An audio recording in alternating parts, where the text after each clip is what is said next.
I bought a football field. This is what a hoarder house looks like.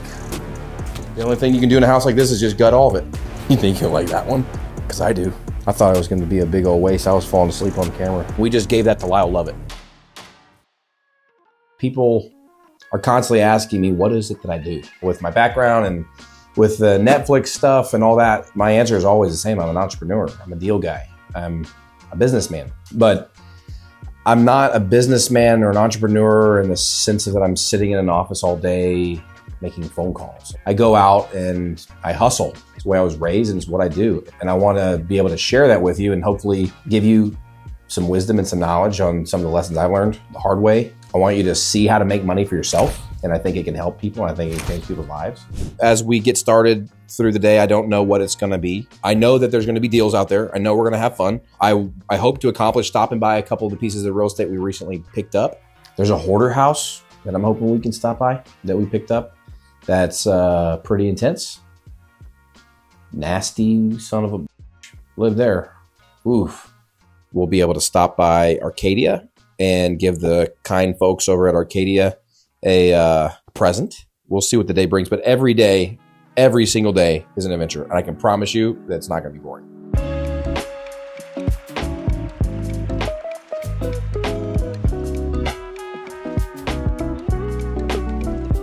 We're at a guitar shop now.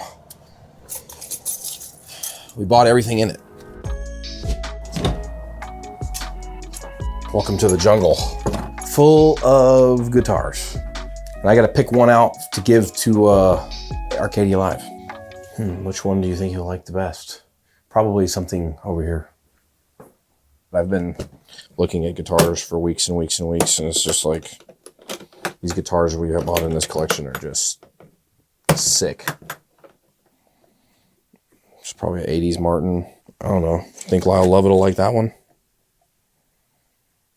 I think he needs something older.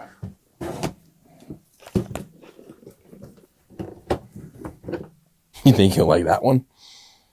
Because I do. It's a Kalamazoo F-hole archtop guitar. I mean, how could he not like it? It's from the 30s.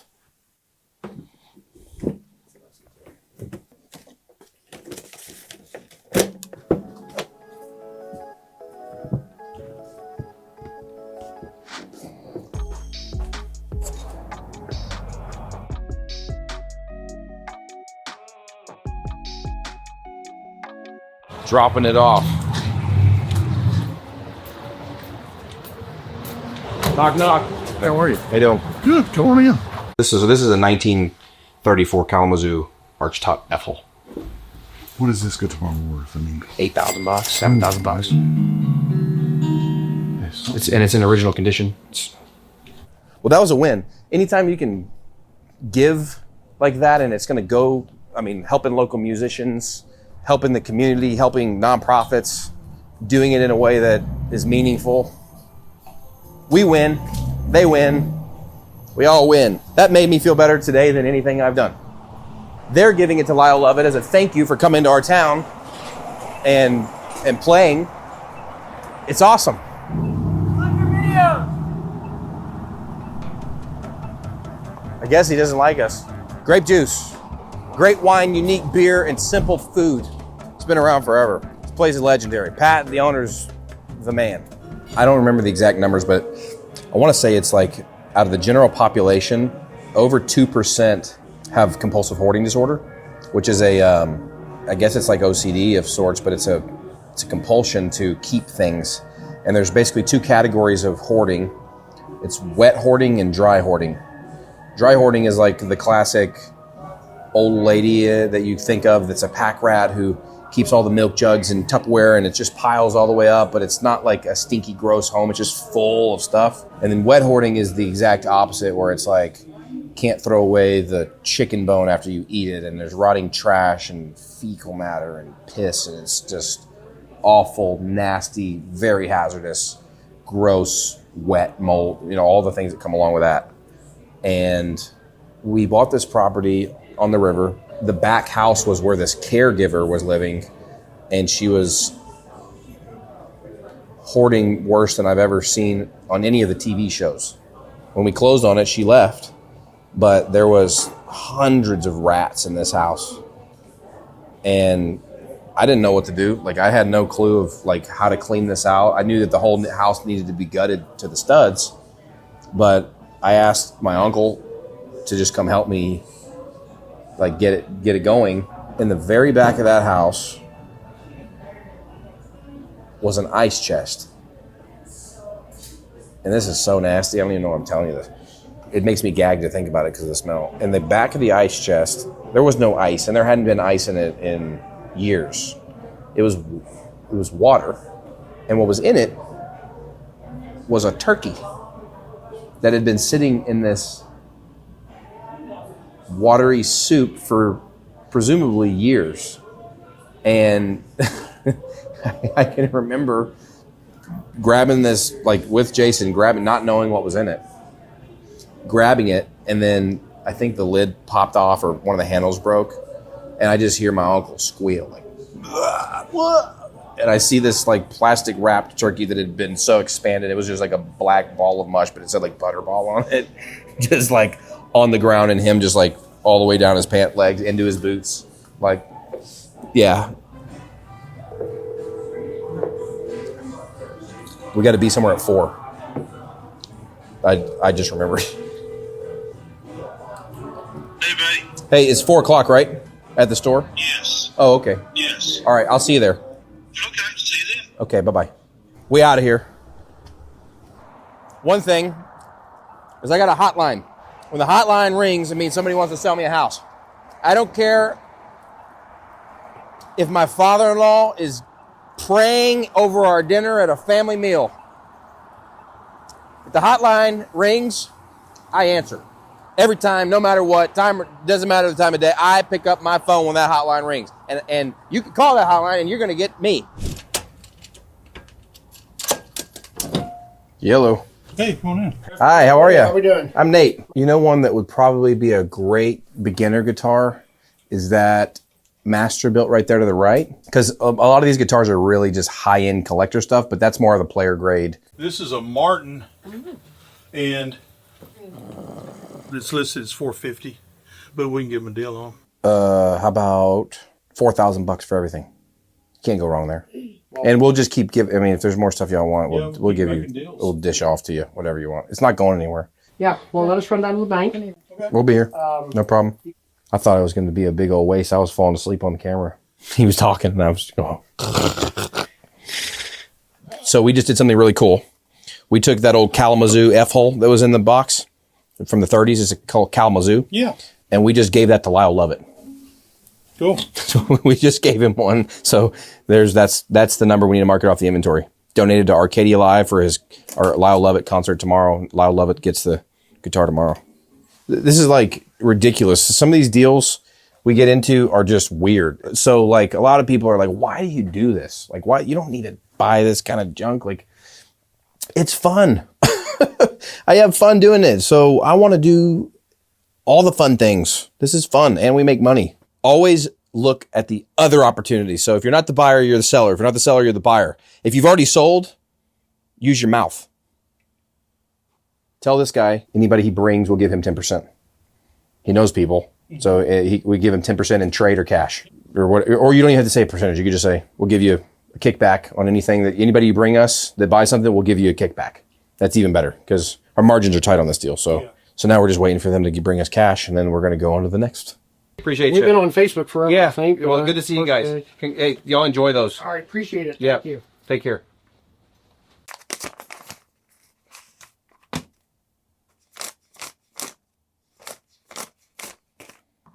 All right. Well, if you need anything else, holler. We're just going to be on the road. We're just Back and forth. Okay. back and forth. We're going to a piece of property now that we picked up a couple months ago. It's been a major pain in the. It's kind of weird. It was a football field for a school, and this school sold it years ago. And when they did, the new owners just let them keep using it. Like they were able to, the kids were just playing football in this field or whatever. Well, dude goes broke, and I end up with the property. We buy it, And it's got a football field on it and this big gymnasium that's like open air gymnasium and a house and a big parking lot. And it's on the main thoroughfare. And there's all these complex issues going on because these deals are never just cut and clean and dry. At least I'm not getting those deals. What ends up happening is we annex this piece of property into the city limits. We get it zoned, and it's gone through all these processes. In Texas here, water is a problem, and there's a well on the property. That's got to be sorted. And there's a boundary dispute with the school, who of course is mad at me because I'm the buyer. Like it's my fault that 10 years ago they sold off their football field. Like, what do you expect? What's even worse is that they had the opportunity to buy it back before I did. The guy was nice enough to make sure that they got a first shot at it, and they didn't buy it. Unbelievable. I bought a football field and an open air gymnasium. What am I going to do with it? I'm going to sell it. I'm going to try and make money with it. But the way I look at the deal and the way I approach it is I want to optimize. So now I've got the asset locked in. I bought it. I own it. What do I do? What actually happens? You just put it on the market? No, you look at zoning regulations. You look at the land use table where you're at. Here in Texas, we look at zoning and land use and go, what can I do with it? I got highway frontage there. I got road access there. I got parking here. I'm going to divide this piece of property into 2 lots. I'm going to sell the flat land that's undeveloped and vacant, and I'm going to sell the improved pieces separately. I think we're going to end up somewhere in the 1.2 million after it's all said and done. There's other expenses. We have overhead. We have stuff that costs money, but you can turn $400,000 into $1.2 million if you know how to look at the deal, you know how to approach it, you know how to buy it, and you got some nuts. It might take me a year, but we're going to do it. You can go and put your feet on the ground and hustle and make money. Like I said, we bought this for $430,000 and I'm going to sell it for close to $1.2 million. It's going to take me a year turnaround. And then I'm going to 1031 that entire amount of money. Find the next deal. We are headed across town to a house that we bought about a month ago. And it was a severe wet hoard.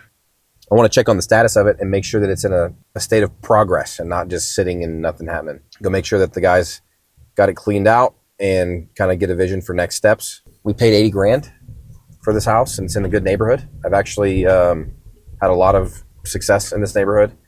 I think this is I want to say it's the 5th house on this block that we've bought like over the past few years.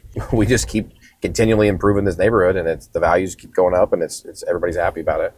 Hoping we can remodel this house and maybe get $250,000, $260,000 for it, but it needs a lot of work. Put $100,000 in it, make it pretty, get $250,000 for it, pay a realtor, closing costs, all that kind of thing. End up with $225,000, make $50,000. It's probably what this looks like. It's nothing really crazy, but I'll tell you guys a couple of the ways to skin the rabbit when we're there. So we'll be right there.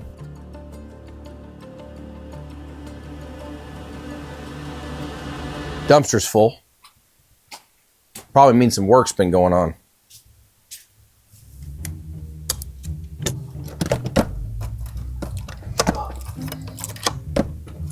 I don't know how he's got that finagled. Just go through the back. Locked out of my own house.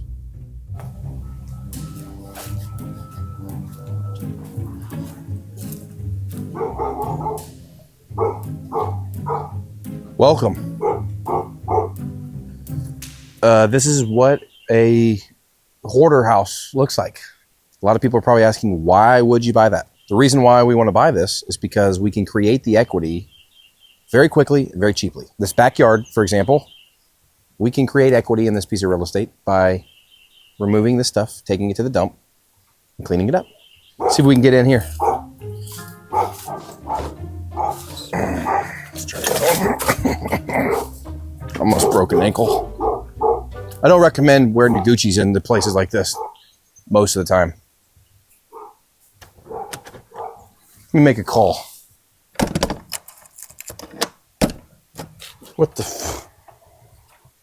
What he didn't do is he didn't lock the windows.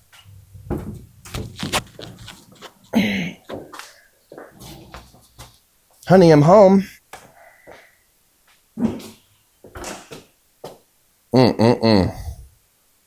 Nasty. This is a stinky, nasty place. Filth. Disgusting. Terrible. What else do you want to say? I mean, look at this. The only thing you can do in a house like this is just gut all of it. The smell is pretty overwhelming. And I bought it for $80,000. I mean, look at this.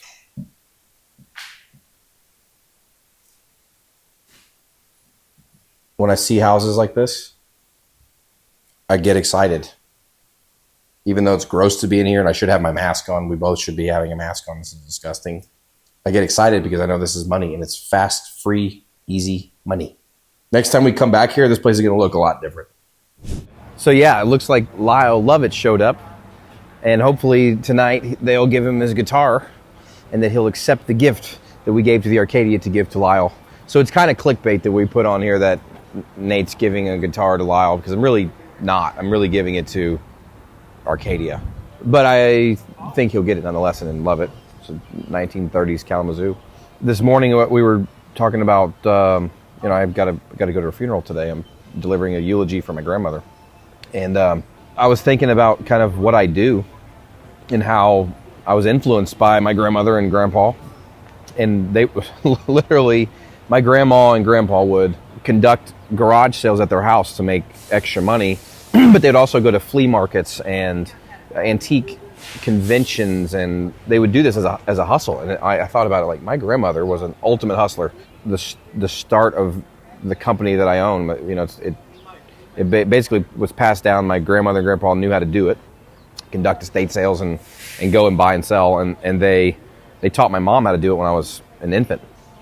And my mom built it into a company called Fitch Estate Sales that has been operating since 1992. Last year, I bought that company from my mom. And so it's just funny to think about, how things evolve and pass on. And now I'm basically living on carrying the baton of Fitch Estate Sales. And really a lot of that had to do with not only my mom's tremendous hard work for 30 years, but my grandparents' knowledge that they were willing to share. I can tell you it was humble beginnings for my mom and dad. And, my grandparents struggled financially most of their life. I think they'd all be proud to know that, I'm carrying that on and I'm doing well. Hey guys, Nate Fitch here. Appreciate you guys liking and subscribing. Please comment and tell me what you like to see. I'm always interested in knowing what you guys want to see and what you guys want me to do. Or if there's certain parts of my life that you're seeing that you want me to dive into more, please do it. Thanks.